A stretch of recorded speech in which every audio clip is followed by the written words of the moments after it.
Ahanbamaktada khwai pumnamakpu Kangleipak manipuri channelna ikoknona khurumjari.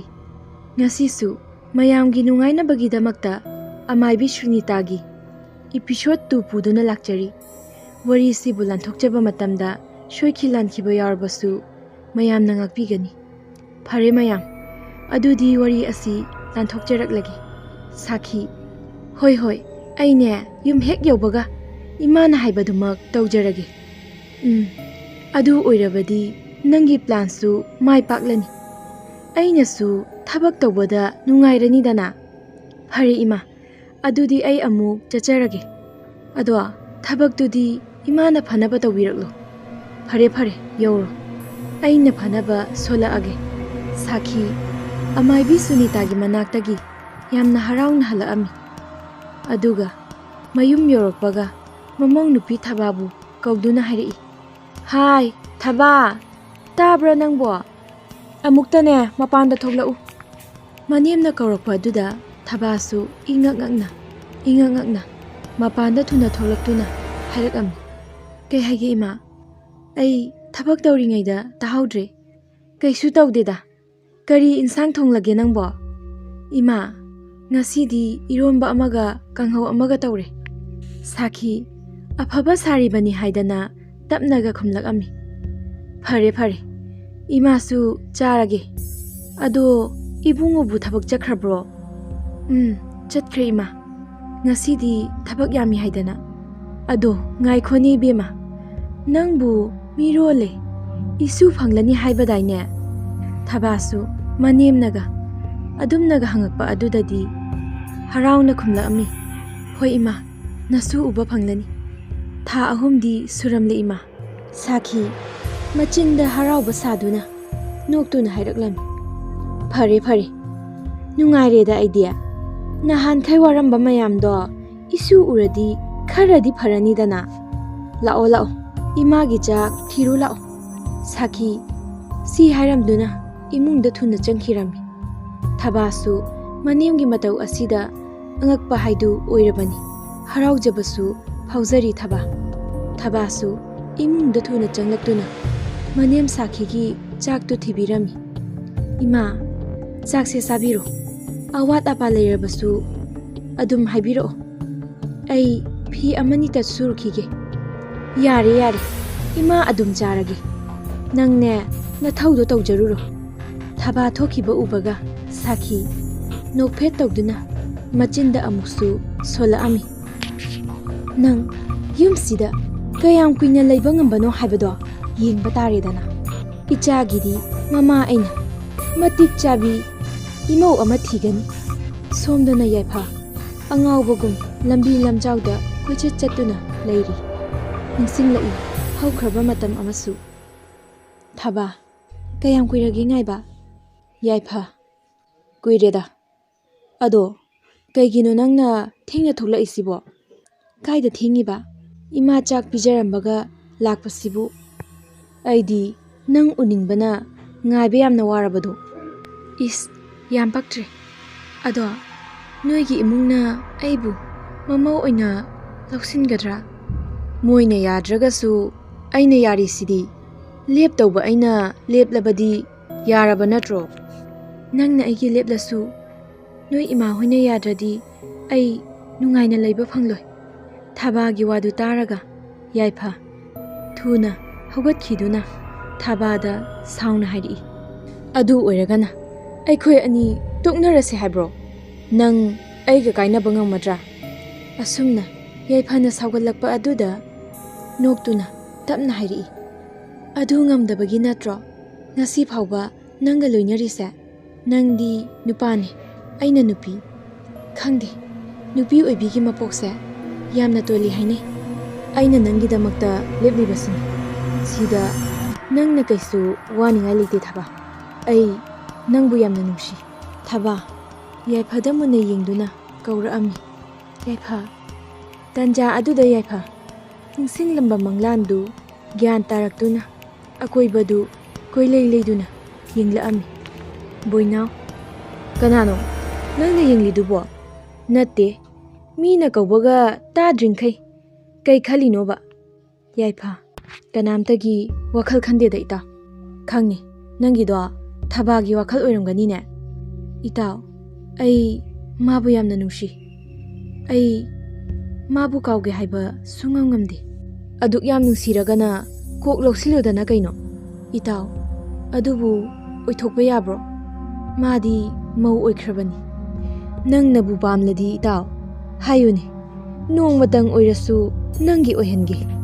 Ita karamna mabu aigi oigani. Mana mayum paliba nupa adugi mamana thababu pamdabani. Aduna nangna thababu laubo soidana yagani. Manasu aibu ikaiba piramduna chatkibani ita. Ai mangonda laman khumba pami. Adugibu nangna sida nupi dauna ungdana kari kanadabada laose. Nungda wairam tasilakpa aduda Sakhi thabagi manakta laktuna hairai. Hai ibungobu hala abro. Manem na hanglakpa aduda thabasu tapna khumlami. Ima halak ambasu yari. Kay leirage karisu laiteda. Ibungo halakpada nga macha amata leirak u haiko. Ima nga thongba yamna chaningi. Hoi ima ai haikragi. Phare phare thabak to loisiluro. Ima su chakhumda laki. Thabasu hoi ima hairamlaga imungda thuna changlaam.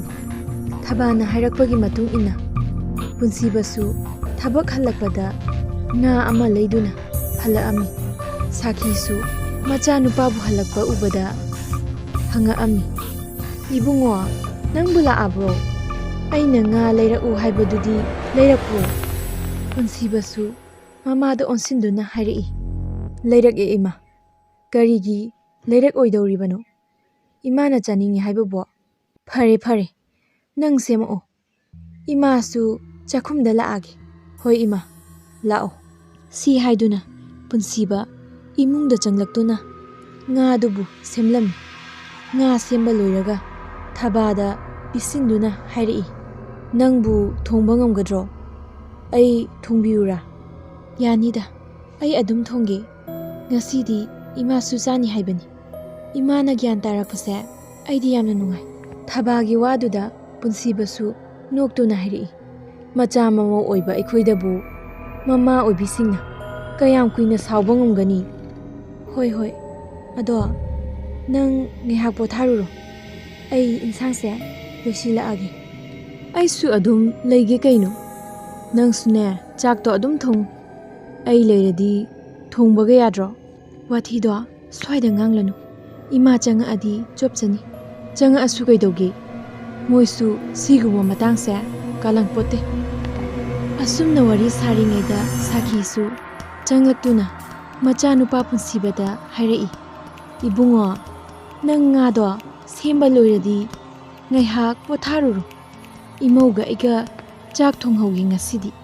Mamagi waduda punsibasu ikaidana noktuna hoi ima hairamlaga chatkirami. Thaba amadi manem Sakhiga chaksangda leiringai thaba mabuk namandana tumina leirami. Sakhisu mamaugi manakta changsilaktuna hairai. Kaidauragi ibima nangbo nasadu yamna nungaitrabo. Yanida ima pukse narakpa adugine. Puknai haiba sese sidane phamulao. Insangdo ima thongbiragi. Thabasu manemna tawrakiba matau asida ingak ngaklabani. Adubu thabasu kaisu haidana chawkriduda phamlami. Sakhisu wakhalda somda Amaibi sunitana tawrakibani khanduna harauna injang adu thonglami. Wakhaldasu khali tumina sonjeri. Khanganidana nakhoi haujikti Sakhi kanano haibasi khanghanba tare. Ngaihaki matungda Sakhina insang dulo shiladuna chak thiraami. Aduga thabada tapna hairai. Ibema ibungodu kaurau. Chak charaga pothanaba ima chak thibirage. Thabasu hoi ima ai kaurake hairamduna punsibagi manakta laami. Aduga punsibada tapna hairai. Dada imana chak charasi hayawi ꯂꯥꯛꯑꯣ ꯆꯥꯛ ꯆꯥꯔꯨꯔꯁꯤ ꯄꯨꯟꯁꯤꯕꯁꯨ ꯅꯣꯛꯇꯨꯅ ꯊꯕꯥꯗ ꯇꯞꯅ ꯍꯥꯏꯔꯛꯏ ꯉꯥꯏꯈꯣꯅꯦꯍꯦ ꯉꯁꯤꯁꯤꯕꯨ ꯑꯩꯕꯨ ꯀꯣꯛꯀ ꯏꯉꯥꯎ ꯉꯥꯎꯏꯗ ꯑꯩꯈꯣꯏ ꯏꯃꯥꯁꯤꯕꯨ ꯀꯩ ꯂꯥꯏꯒ ꯑꯣꯛꯅꯔꯕꯖꯥꯠꯅꯣ ꯑꯁ ꯋꯥꯊꯤꯗꯣ ꯉꯥꯡꯂꯅꯨ ꯑꯃꯨꯛ ꯀꯧꯔꯛꯂꯅꯤ ꯂꯥꯛꯑꯣ ꯑꯅꯤꯗꯨꯁꯨ ꯆꯥꯛꯈꯨꯝꯗ ꯆꯪꯂꯛꯇꯨꯅ ꯆꯥꯛꯇꯨ ꯄꯨꯟꯅ ꯆꯥꯃꯤꯟꯅꯔꯝꯃꯤ ꯑꯗꯨꯒ ꯁꯥꯈꯤꯅ ꯆꯥꯛ ꯆꯥꯅ ꯆꯥꯅ ꯍꯥꯏꯔꯛꯑꯝꯃꯤ 이붕어 이비에마세 ꯃꯁꯥ ꯅꯨꯡꯉꯥꯏꯇꯦ ꯍꯥꯏꯕꯅꯤ ꯆꯥꯛ ꯇꯣꯛꯂꯒꯅꯦ ꯄꯣꯊꯥꯍꯜꯂꯨ ꯄꯨꯟꯁꯤꯕꯁꯨ ꯃꯃꯥꯅ ꯑꯗꯨꯝꯅ ꯍꯥꯏꯔꯛꯄ ꯑꯗꯨꯗ ꯏꯉꯛ ꯉꯛꯅ ꯈꯨꯝꯂꯛꯏ ꯍꯥ ꯍꯣꯏ ꯏꯃꯥ ꯄꯣꯊꯥꯍꯟꯒꯦ 이수 ꯁꯣꯏꯕ ꯌꯥꯕ ꯅꯠꯇꯦꯀꯣ 이마 이수ꯕꯨꯅꯦ ꯉꯥꯏꯔꯤꯕꯅꯤ ꯄꯨꯟꯁꯤꯕꯁꯨ ꯅꯣꯛꯇꯨꯅ ꯆꯥꯛ ꯇꯣꯛꯂꯒ ꯊꯕꯥꯕꯨ ꯄꯨꯊꯣꯛꯇꯨꯅ ꯊꯣꯛꯈꯤꯔꯝꯃꯤ ꯂꯨꯅ ꯇꯧꯕꯤꯌꯨ ꯁꯤꯗꯒꯤꯗꯤ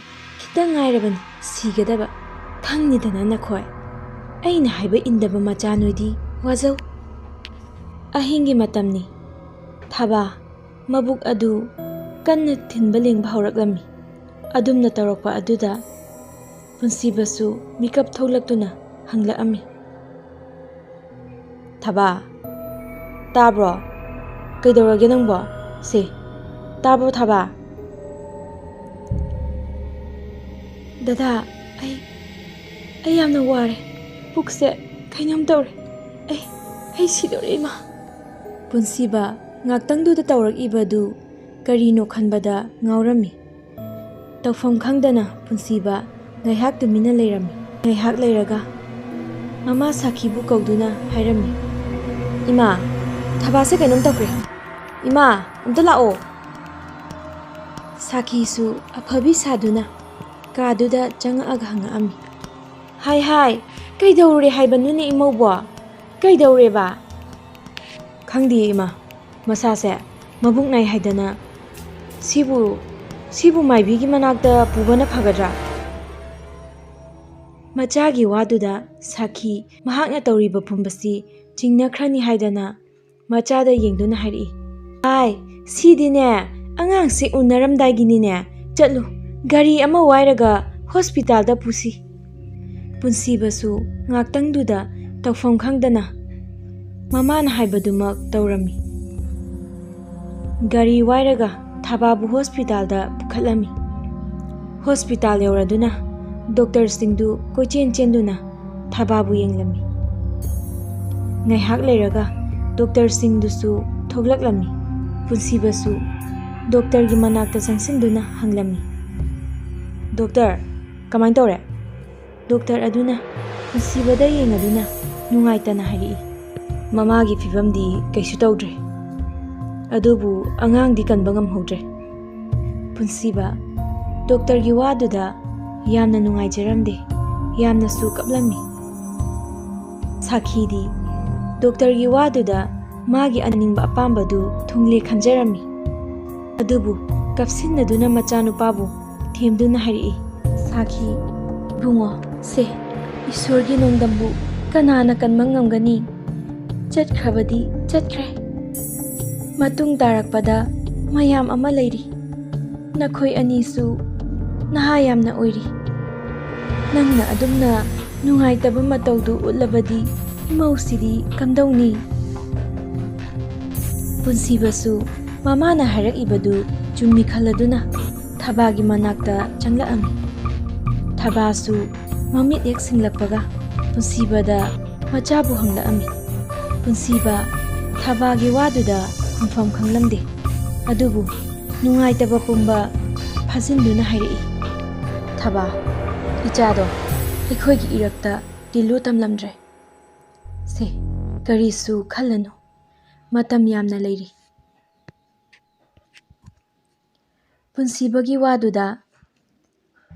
ꯄꯨꯟꯁꯤꯕꯒꯤ ꯋꯥꯗꯨ ꯇꯥꯕꯗ ꯊꯕꯥ ꯃꯊꯃꯣꯏ ꯁꯣꯛꯅ ꯀꯞꯆꯔꯝꯃꯤ ꯁꯥꯈꯤꯁꯨ ꯆꯪꯂꯛꯇꯨꯅ ꯃꯃꯧꯕꯨ ꯊꯦꯝꯖꯤꯟꯕꯤꯗꯨꯅ ꯍꯥꯏꯔꯛꯏ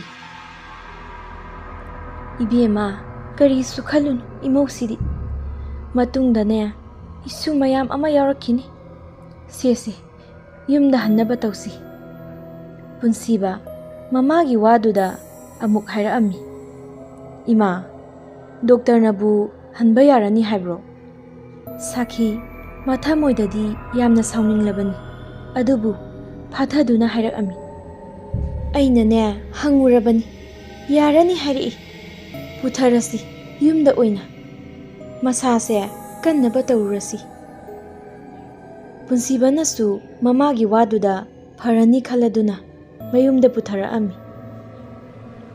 ꯁꯥꯈꯤ ꯇꯧꯔꯤꯕ ꯃꯇꯧ ꯑꯁꯤꯗ ꯍꯔꯥꯎ ꯃꯊꯣꯏ ꯀꯥꯔꯕꯅꯤ, ꯑꯗꯨꯕꯨ ꯅꯨꯡꯉꯥꯏꯇꯕꯒꯤ ꯁꯛꯂꯣꯟꯗ ꯑꯗꯨꯃꯛ ꯂꯩꯔꯤ꯫ ꯁꯣꯝꯗꯅ ꯁꯨꯅꯤꯇꯥ ꯃꯥꯒꯤ ꯊꯕꯛ ꯃꯥꯏ ꯄꯥꯛꯄ ꯑꯗꯨꯗ ꯅꯣꯛꯇꯨꯅ ꯁꯣꯜꯂꯛꯑꯝꯃꯤ꯫ ꯀꯝꯗꯧꯋꯤ? ꯁꯨꯅꯤꯇꯥ ꯑꯩꯒꯤ ꯏꯒꯨꯟ ꯈꯪꯂꯕ꯭ꯔꯗꯣ? ꯑꯩꯅ ꯇꯧꯒꯦ ꯈꯟꯕ ꯊꯕꯛ ꯉꯁꯤ ꯐꯥꯎꯕꯗ ꯃꯥꯏ ꯄꯥꯛꯇꯅ ꯇꯣꯛꯇꯦ꯫ ꯍꯧꯖꯤꯛꯇꯤ ꯁꯦꯜ ꯃꯌꯥꯝ ꯑꯃꯁꯨ ꯂꯧꯊꯣꯛꯄ ꯌꯥꯔꯅꯤꯗꯣ꯫ ꯁꯤ ꯍꯥꯏꯗꯨꯅ ꯁꯨꯅꯤꯇꯥ ꯀꯟꯅ ꯀꯟꯅ ꯅꯣꯛꯂꯛꯑꯝꯃꯤ꯫ ꯄꯨꯟꯁꯤꯕ ꯑꯃꯗꯤ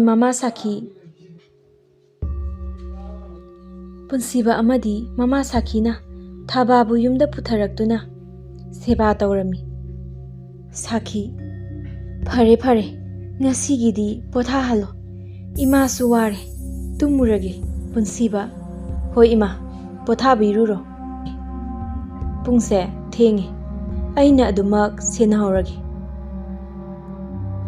ꯁꯥꯈꯤ ꯍꯔꯥꯎꯃꯟꯈꯤꯕꯅ ꯃꯥꯒꯤ ꯀꯥꯗ ꯆꯪꯂꯛꯇꯨꯅ ꯍꯥꯏꯔꯛꯏ꯫ ꯍꯌꯦꯡꯗꯤ ꯏꯃꯥ ꯑꯃꯥꯏꯕꯤꯒꯤ ꯃꯅꯥꯛꯇ ꯆꯠꯂꯨꯒꯦ, ꯊꯕꯛ ꯃꯥꯏ ꯄꯥꯛꯄꯒꯤ ꯑꯉꯝꯕ ꯁꯦꯜꯁꯨ ꯀꯠꯂꯨꯒꯦ꯫ ꯁꯤ ꯈꯟꯗꯨꯅ ꯅꯨꯃꯤꯠꯇꯨꯃ ꯄꯣꯊꯥꯅꯔꯝꯃꯤ꯫ ꯅꯣꯡꯉꯥꯟꯕꯒ ꯁꯥꯈꯤ ꯃꯐꯤ ꯃꯔꯣꯜ ꯑꯅꯥꯟꯕ ꯁꯦꯠꯇꯨꯅ ꯊꯣꯛꯂꯛꯏ꯫ ꯄꯨꯟꯁꯤꯕꯁꯨ ꯃꯃꯥ ꯊꯣꯛꯂꯛꯄ ꯑꯗꯨ ꯎꯕꯗ ꯏꯉꯛ ꯉꯛꯅ ꯍꯥꯏꯔꯛꯏ꯫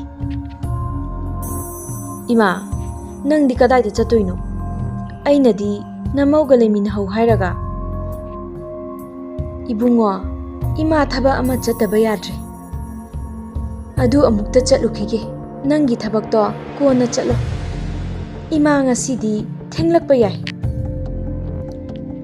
ꯑꯁꯤ ꯍꯥꯏꯔꯝꯗꯨꯅ ꯁꯥꯈꯤ ꯊꯨꯅ ꯊꯣꯡꯒꯥꯜꯂꯣꯝꯗ ꯊꯣꯛꯈꯤꯔꯝꯃꯤ꯫ ꯄꯨꯟꯁꯤꯕꯁꯨ ꯃꯃꯥꯅ ꯆꯠꯈꯤꯕꯗꯨ ꯌꯦꯡꯗꯨꯅ ꯁꯣꯜꯍꯧꯔꯤ꯫ ꯑꯁ, ꯑꯩꯈꯣꯏ ꯃꯥꯁꯤꯗꯤꯕ ꯀꯣꯟꯅ ꯆꯠꯂꯕꯁꯨ ꯌꯥꯕꯁꯦ, ꯑꯩꯗꯤ ꯀꯃꯥꯏꯅ ꯇꯧꯅꯤ?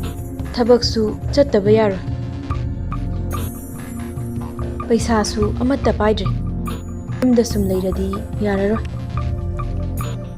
ꯁꯤ ꯍꯥꯏꯗꯨꯅ ꯄꯨꯟꯁꯤꯕ ꯊꯕꯥꯒꯤ ꯃꯅꯥꯛꯇ ꯆꯪꯂꯛꯇꯨꯅ ꯍꯥꯏꯔꯛꯏ꯫ ꯊꯕꯥ, ꯅꯪꯕꯨ ꯅꯊꯟꯇ ꯂꯩꯍꯧꯕ ꯉꯝꯒꯗ꯭ꯔꯣ? ꯊꯕꯥꯁꯨ ꯃꯄꯨꯔꯣꯏꯕꯒꯤ ꯋꯥꯗꯨꯗ ꯀꯤꯅ ꯍꯪꯂꯛꯑꯝꯃꯤ꯫ ꯏꯃꯥꯗꯤ ꯀꯗꯥꯏꯗ ꯆꯠꯈ꯭ꯔꯒꯦ? ꯅꯪꯅ ꯀꯗꯥꯏꯗ ꯑꯃꯨꯛ ꯆꯠꯀꯦ ꯍꯥꯏꯔꯤꯅꯣ? ꯏꯃꯥꯗꯣ ꯊꯕꯛ ꯑꯃ ꯂꯩ ꯍꯥꯏꯗꯅ ꯆꯠꯊꯣꯛꯈ꯭ꯔꯦ꯫ ꯑꯩꯁꯨ ꯗꯨꯀꯥꯟ ꯊꯣꯛꯇ꯭ꯔꯗꯤ ꯄꯩꯁꯥ ꯑꯃꯠꯇ ꯄꯥꯏꯗꯦꯅꯦ꯫ ꯊꯕꯥ ꯃꯄꯨꯔꯣꯏꯕꯒꯤ ꯋꯥꯗꯨꯗ ꯉꯥꯏꯍꯥꯛ ꯈꯜꯂꯕ ꯃꯇꯨꯡꯗ ꯇꯞꯅ ꯍꯥꯏꯔꯛꯏ꯫ ꯌꯥꯅꯤꯗ, ꯗꯨꯀꯥꯟꯗꯣ ꯑꯗꯨꯝ ꯆꯠꯂꯨꯔꯣ, ꯑꯩꯁꯨ ꯆꯠꯄ ꯉꯝꯗꯕꯁꯨ ꯅꯠꯇꯦ, ꯌꯨꯝꯗ ꯁꯨꯝ ꯂꯩꯕꯅꯤꯅ ꯀꯩꯁꯨ ꯇꯧꯔꯣꯏ꯫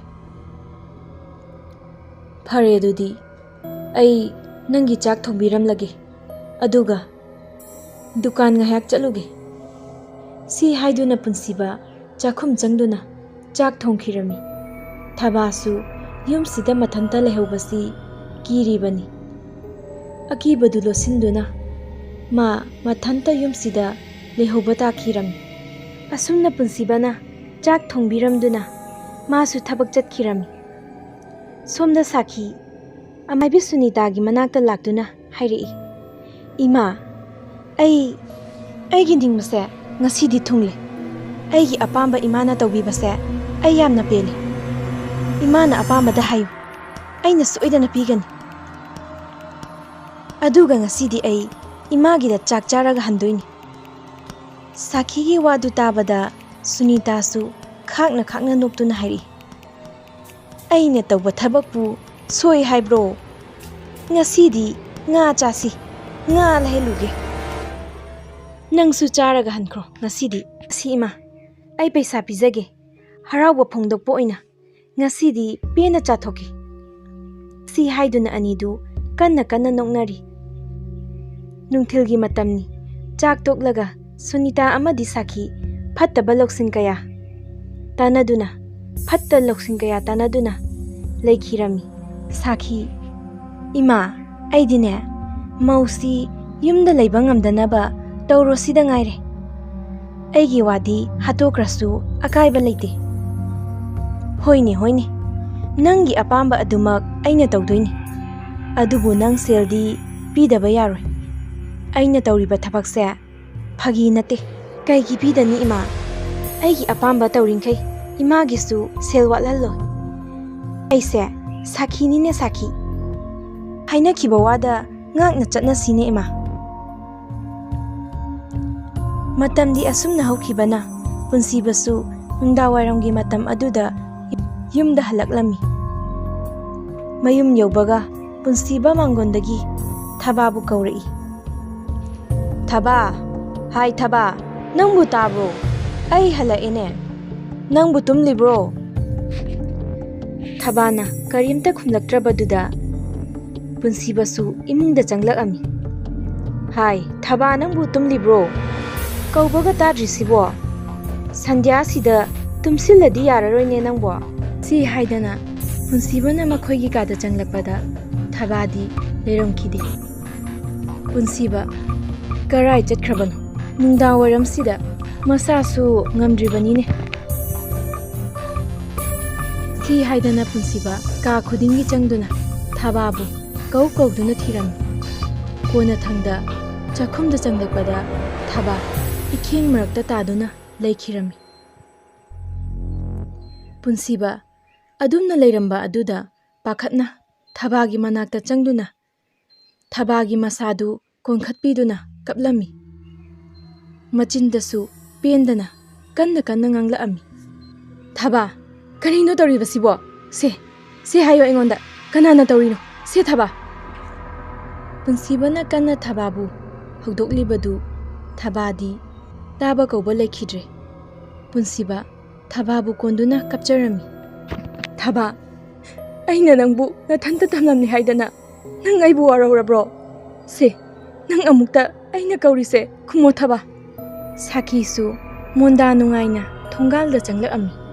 Adubu macha nupana kappagi makhon tabaduda thuna changlakami.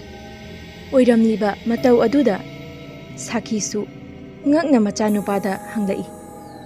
Ibungo, karino taurisidia? Imaubu kaidaurage? Punsiba mamana hanglibadu tada Thabagi thawai yaudraba hakchangdubu konduna kapcharami.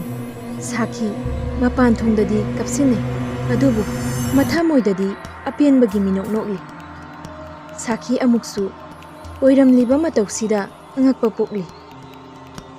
Kanana karamna tauramlibano khanbada kappa laubagi makhon tabada yimthangnabasingsu laktuna hanglami. Punsiba amadi Sakhisu hairami. Thabak chathoklibana karisu khanghaudre. Kanana karamna tauramlibano haibase. Leikaigi miyamnasu nungaiteda asuk phaba mise laina hekloida. Sakhi macha nupa amadi leikai miyam tanaba kanna hairami. Imungi mi kanasu leitringaida mi amana changaga mabu hatpa yaba nate. Maram amadi soidana leifam thoi. Mamagi waduda punsibasu sauna mamabu yengduna hairami. Ima, kaino nangna hainingise? Thabagi maral karino? Ibungo, kanana khangye yumsida mi leitringaida mana mi pusinduna tauribra haibasu? Punsiba mamagi waduda tukachaba phaurakduna hairi. Yare ima, nangi wado matangduda lephor. Thaba, aina thamoi masakhangna yumsida purakhibani. Mase kanagumba kharagi khujin thaurang soidana oiramgani.